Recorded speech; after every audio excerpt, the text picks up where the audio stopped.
Hi friends. The foods you all love are quietly changing. Chocolate feels more expensive. Your favorite food brands don't taste the same anymore. And coffee is slowly turning into a luxury. Here's the crazy part. This year, the world is missing around 500 million kilos of cocoa. That's enough to make 15 billion chocolate bars. It's not your imagination.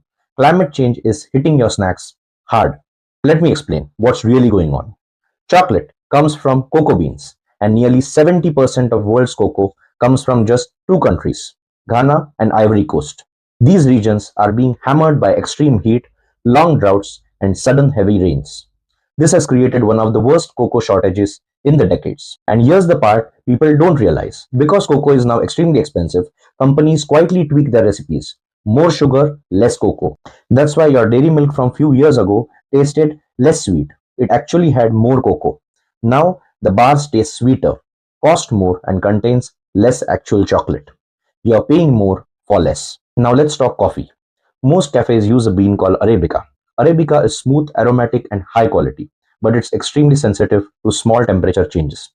It grows best between 18 and 21 degrees with very stable rainfall. But the main coffee growing regions like Brazil, Colombia, Ethiopia, and Vietnam are facing unpredictable rainfall, record breaking heat waves, droughts during flowering season, and even sudden frost from climate disruptions.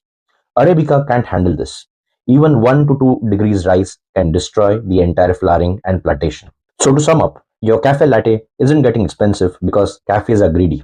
This is climate inflation. The climate crisis pushing up the cost of everyday comfort.